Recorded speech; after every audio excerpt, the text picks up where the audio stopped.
बांग्लादेश अब भारत के सामने हाथ फैला रहा है। कैसी परिस्थितियां आ गई है और भारत ने क्या फैसला लिया है। वहीं दूसरी तरफ ये युद्ध अब बढ़ता हुआ दिख रहा है। जियोपॉलिटिक्स में बहुत कुछ चल रहा है। भारत ने भी अब यहाँ पर एक्ट लगाना शुरू कर दिया है। हमेशा की तरह वर्ल्ड मिरर की इस एपिसोड में जानने को मिलेगा बहुत कुछ। आइए जानते हैं इन खबरों को विस्तार से। ईरान के जहाज आयरिश डेना पर हिंद महासागर में हुए हमले को लेकर अमेरिका के राष्ट्रपति डोनाल्ड ट्रंप की पहली प्रतिक्रिया आई है। हालांकि उनकी बातचीत आप सुनेंगे ना तो अच्छा नहीं लगेगा। इसलिए अच्छा नहीं लगेगा कि ये तरीका नहीं है। ठीक है, आप बहुत शक्तिशाली हैं, लेकिन किसी को इस तरीके से भी कहना और मजा लेना ये ठीक नहीं है। अब क्यों, स्क्रीन पर देखिए यहाँ डोनाल्ड ट्रंप क्या कहते हैं। The Navy is gone. It's all lying at the bottom of the ocean. 46 ships. Can you believe it? In fact, I got a little upset with our people. I said, what quality of ship? Excellent, sir. Top of the line. I said, why did we just capture the ship? We could have used it. Why did we sink them? They said, it's more fun to sink them. I said, that's not... They like sinking them better. They say it's safer to sink them. I guess it's probably true. But...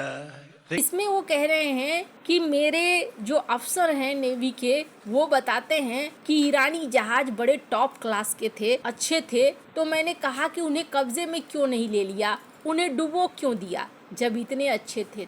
तो उन्होंने कहा कि ईरानी जहाज़ों को मारकर डुबाने में मजा आ रहा है। इसका मतलब समझिए कि अमेरिका अपने अंदर ताकत के नशे में चूर तो जरूर है। डोनाल्ड ट्रंप ने यह भी दावा किया कि अमेरिकी सेना ने पिछले 3.5 दिनों में ईरानी नौसेना के 46 जहाजों को डुबो दिया है। ट्रंप ने एक सैन्य अधिकारी से हुई इस बातचीत को लेकर बयान दिया है और डोनाल्ड ट्रंप ने कहा कि बुराई को खत्म करने के लिए ये एक छोटी सी कोशिश है और इसी कोशिश के तहत हम कर रहे हैं। अमेरिकी सेना में जबरदस्त काबिलियत है और ये लड़ाई बहुत जल्द खत्म हो जाएगी। हालांकि उन्होंने माना कि इस लड़ाई की वजह से इकोनॉमी में थोड़ी रुकावट आ रही है, लेकिन उन्होंने कहा कि ये रुकावट कोई ज्यादा नहीं हो। ट्रंप ने ये भी कहा कि अमेरिका को ईरान पर हमला करना पड़ा क्योंकि तेहरान यूएस पर हमला करने की तैयारी कर रहा है। हालांकि ना तो डोनाल्ड ट्रंप और ना ही उनके प्रशासन के किसी अधिकारी ने इस बात का सबूत पेश किया, लेकिन हाँ, यहाँ डोनाल्ड ट्रंप अपनी मस्ती में दिखाई दे रहे हैं। पर इनका असर अब होना शुरू हो चुका है दुनिया के कई देशों में, और कई देशों में हलचल मच गई है क्योंकि खाड़ी के देशों ने अब अपना उत्पादन कम कर दिया है और इसका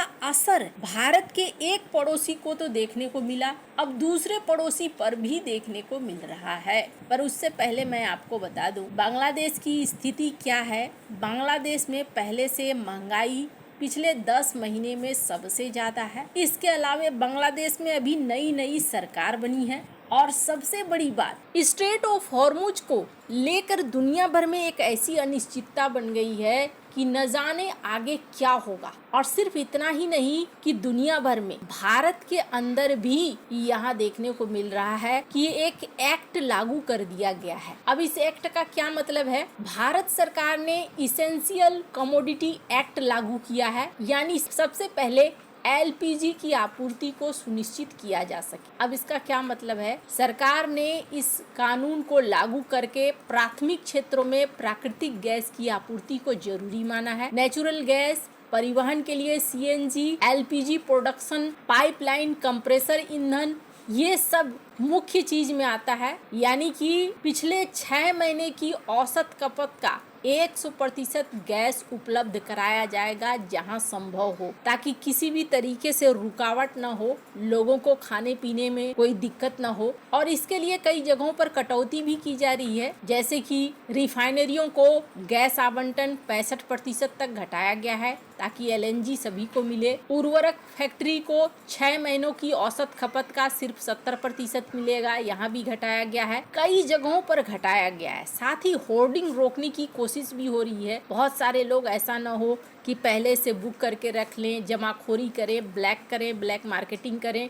ये सब नहीं करने के लिए भी कदम सरकार उठा रही है। अपने रिफाइनरियों को आदेश दिया गया है कि रिफाइनरी पेट्रोकेमिकल इकाइयों को एलपीजी का उत्पादन ज़्यादा से ज़्यादा करना है और ये घरेलू उपयोग के लिए भेजना है, कहीं भी देश में कमी न हो इस तरह का काम करना है। साल 2020 के बाद ये एक बार फिर से लागू किया गया है। ऐसा लगता है जैसे 1973 और 1990 के संकट जिस तरीके के आए थे उस तरीके से पूरे दुनिया में आ रहा है। अभी भारत में किसी तरह की कोई दिक्कत नहीं है और माना जा रहा है कि जिस तरीके से रूस की आपूर्ति बनी हुई है और पहले से भी भारत की रिफाइनरियां भरी हुई हैं, जल्दी कोई दिक्कत तो नहीं है, लेकिन अगर लंबा चलता है तो फिर समस्या आ सकती है। पर इसी बीच देखने को मिल रहा है कि बांग्लादेश से भारत के लिए न जाने क्या क्या कहे जाते रहे और किस तरीके से हालात बने, ये किसी से छिपा हुआ नहीं है। बांग्लादेश के नागरिकों ने भी भारत को लेकर कई बार,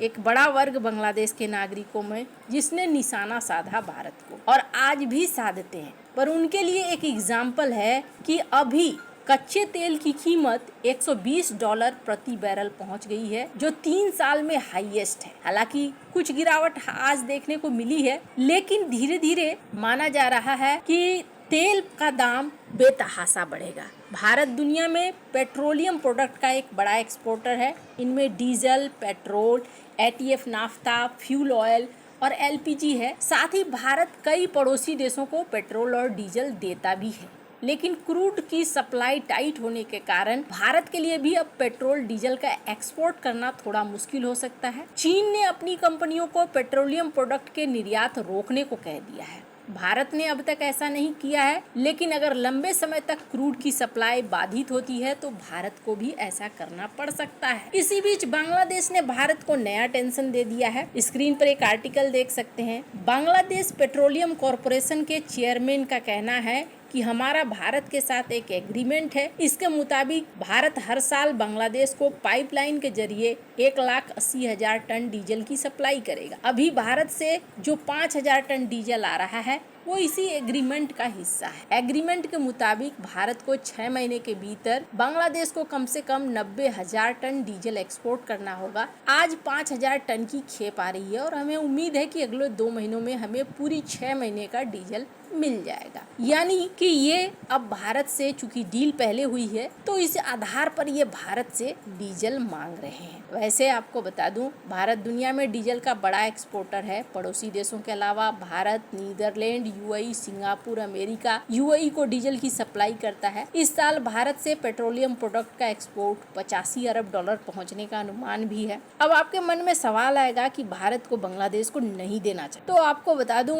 पहली बात तो ये कि भारत अगर ऐसा कर देता है तो कोई कुछ करने वाला नहीं है, लेकिन अभी भारत को रूस से क्रूड ऑयल का सप्लाई भी मिल रहा है और जाहिर तौर पर भारत इतना समझदार तो जरूर है कि वो सबसे पहले अपनी जरूरत देखेगा। भारत के पास पर्याप्त होगा और यही वजह है कि एग्रीमेंट भी एक कारण बन रहा है इस डीजल को देने में। आपको क्या लगता है, भारत को क्या करना चाहिए? कमेंट कर अपनी राय जरूर बताएं। जल्द मिलते हैं अगले वीडियो में नई खबर के साथ।